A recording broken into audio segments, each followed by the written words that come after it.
Voilà donc la troisième et dernière partie de ce chapitre numéro 1 consacré à l'échange de protons entre les acides et les bases. Et on va donc aborder le dernier paragraphe, donc grand 4, constante d'acidité d'un couple. Donc on a vu de quoi était constitué un couple acide-base, donc par exemple AH et A-.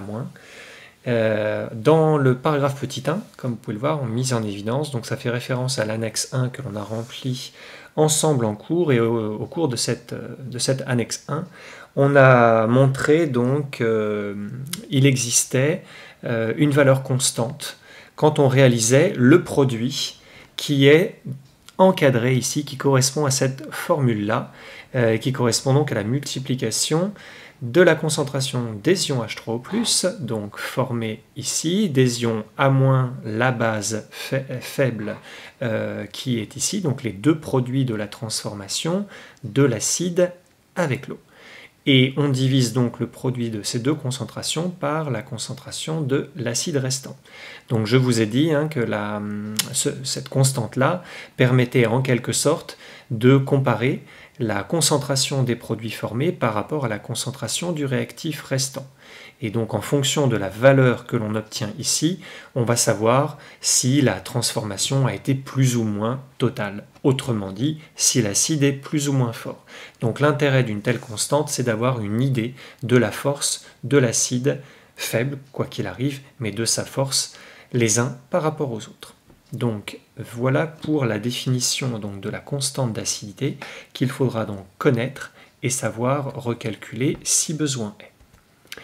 Les remarques suivantes, donc vous voyez apparaître dans ce calcul de constante d'acidité 3 concentrations, alors que 4 espèces chimiques sont écrites. Je vous l'avais évoqué, le cas particulier de l'eau, qui est le solvant dans cette transformation, et qui ne va donc pas intervenir dans le calcul de la constante. Donc seules les deux concentrations des produits et la concentration du réactif vont intervenir.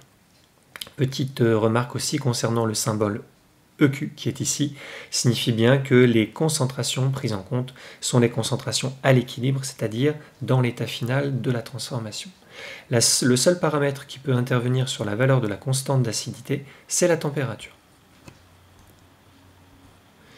Cette constante d'acidité, donc je rappelle la formule ici, et on voit donc, d'après ce que j'ai dit précédemment, que si les concentrations ici H3O+, et A- sont plus élevées dans un cas que dans l'autre, ça veut dire qu'il s'est formé davantage de produits. De la même manière, avec la même logique, on va dire, si les produits se sont formés davantage, ça veut dire qu'il reste moins de réactifs. Et donc on va avoir un numérateur qui va être plus élevé, un dénominateur qui va être plus faible. Donc la connaissance de la constante d'acidité va bien permettre de comparer la force de deux acides, la capacité plus ou moins grande de ces deux acides à réagir avec l'eau.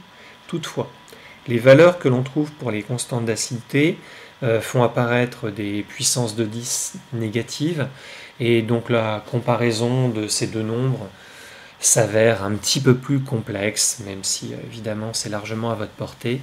Donc on a introduit et créé une autre grandeur qui est associée à la constante d'acidité Ka, qui s'appelle le pKa.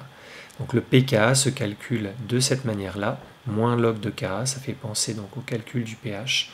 Et bien évidemment, si on connaît le pKa et qu'on cherche le Ka, on va utiliser la formule complémentaire faisant intervenir la fonction 10 puissance x.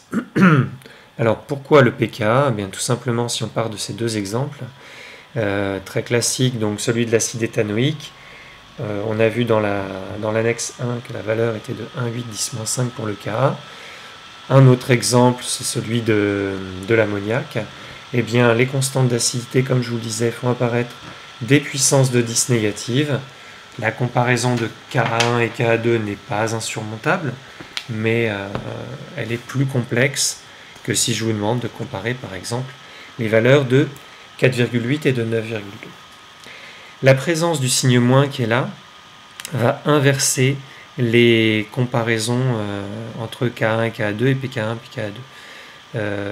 Plus un acide est fort, plus il réagit avec l'eau, plus il se forme de produits, pardon, moins il reste de réactifs. Donc dans le cas de la comparaison de Ka, un acide va être plus fort si sa constante d'acidité est plus forte. Et à l'inverse, le pKa sera plus faible puisqu'il y a un signe moins qui est là. Ça retourne les comparaisons. Bon. Je vous avais donné un moyen relativement simple pour ne pas se tromper. Plus un acide est fort, plus son pKa est petit. Ça ressemble un petit peu à la comparaison du pH de deux solutions. Plus une solution est acide, plus son pH va être petit.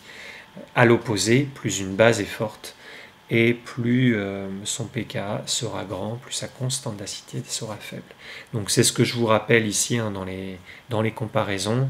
Le Ka1 est plus grand que le Ka2 implique que le pKa1 est plus petit que le pKa2, et si on compare les concentrations en ion H3O+, de la solution 1 et de la solution 2, on arrive à la conclusion que l'acide est plus fort dans le Ka1 que dans le Ka2.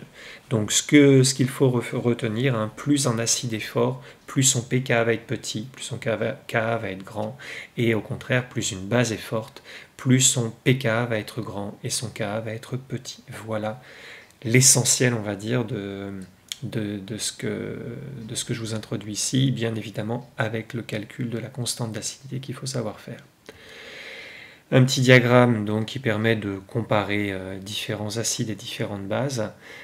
Donc il y a pas mal de couples, les valeurs de pKa sont présentes ici, et souvent les valeurs de pK qui sont présentées, non les valeurs de Ka, qui varient de 0 à 14, et vous voyez que les deux valeurs extrêmes sont occupées par les deux couples qui font intervenir l'eau.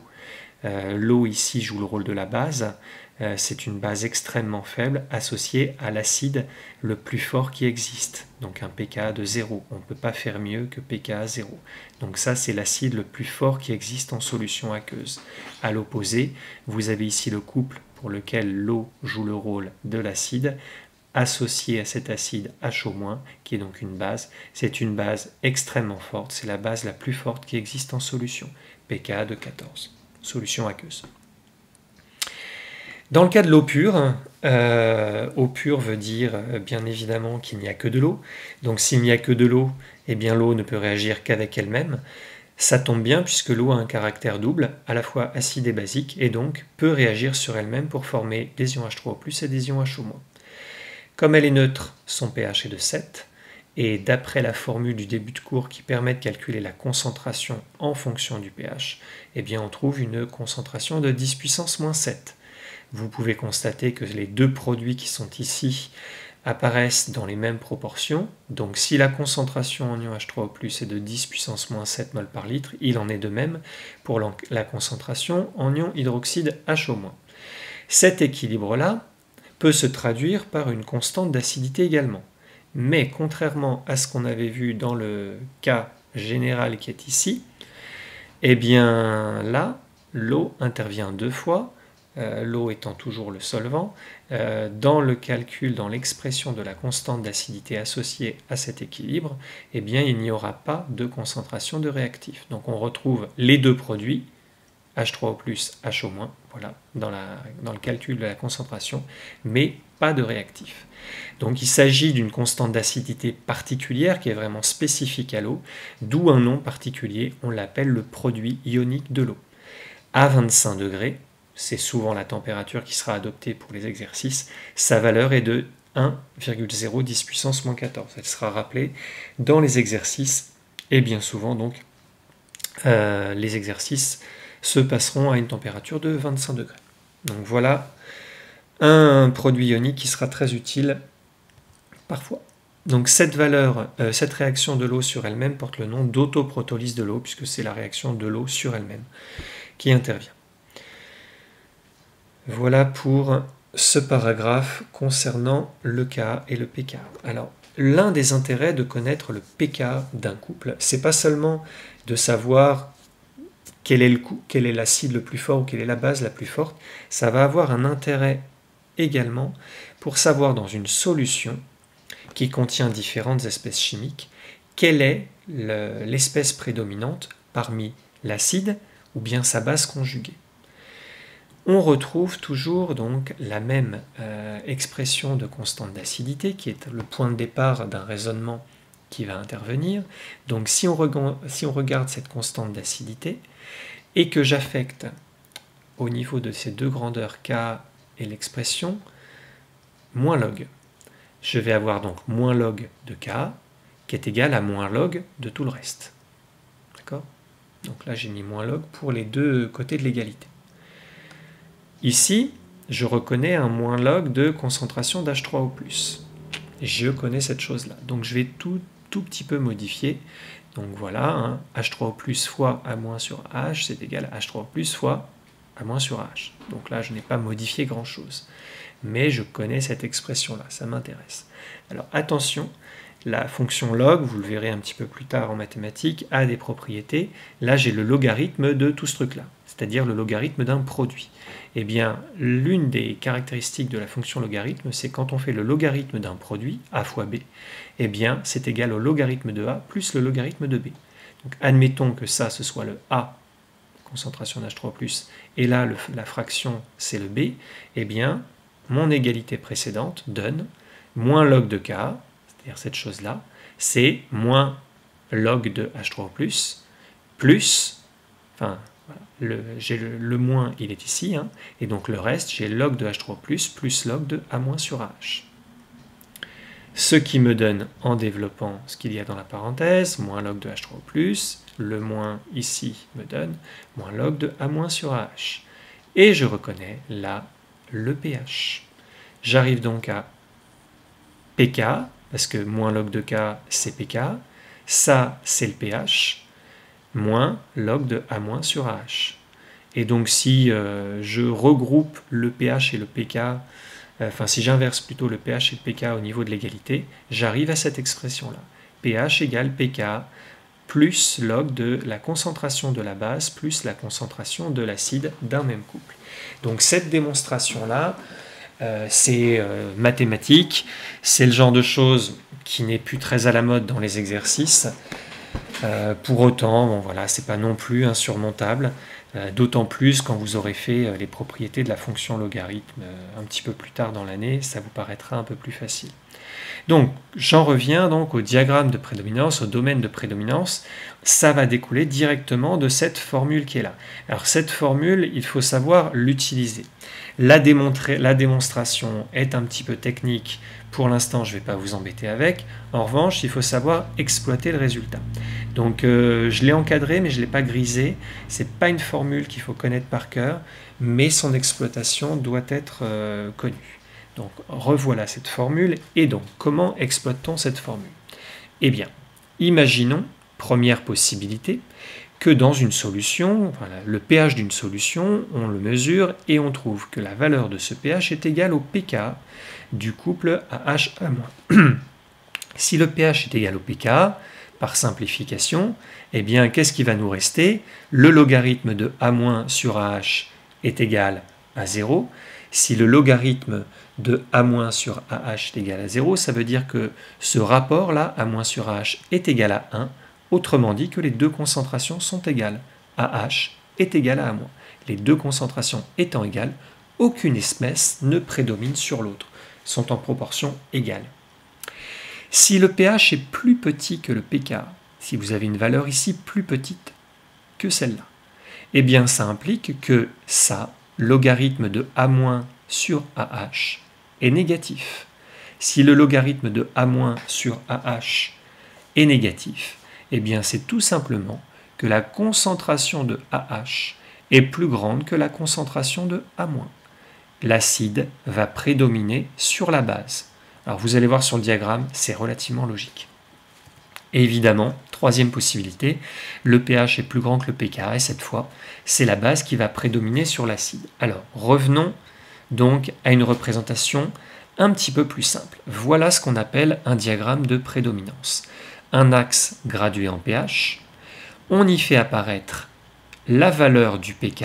Alors la valeur ici numérique n'est pas connue, peu importe, mais vous avez le pK qui est indiqué, et on va préciser qu'il y a deux domaines qui sont délimités par cette valeur qui est là. Soit le pH est plus petit que le pK, et dans ce cas-là, c'est l'acide qui prédomine. Alors, l'acide prédomine quand on a des pH plus petits. C'est assez logique, hein. Si on prend une solution acide, c'est des pH qui sont plus petits. Hein. Donc, voilà. On retrouve cette même logique. Et au contraire, si le pH est plus grand que le pK, eh bien là, c'est la forme basique qui va prédominer sur la forme acide. Deux exemples concrets. L'exemple de l'acide éthanoïque et de l'ion éthanoate, le pK est de 4,8. Donc pour des pH plus petits que 4,8, eh bien ça veut dire que dans la solution, il y a plus de CH3COH que de CH3CO-. Et puis pour des pH plus grands que 4,8, c'est la base qui va prédominer. Et un autre exemple, voilà, le couple ammonium-ammoniac, ion ammonium-ammoniac, pour lequel le pK est de 9,2. Alors une remarque très très intéressante et importante, ce n'est pas parce que la solution est acide que c'est la forme acide qui prédomine. J'utilise cet exemple-là, par exemple. Voilà. L'ion ammonium, l'ammoniac ont un niveau de délimitation qui est à 9,2. Le pK vaut 9,2. Donc, si on suit le raisonnement, lorsque le pH est plus petit que le pK, c'est la forme acide qui prédomine. Si je prends la valeur de 8, 8 est bien plus petit que 9,2. Donc, pour un pH de 8, l'ion ammonium, NH4+, prédomine sur l'ammoniac.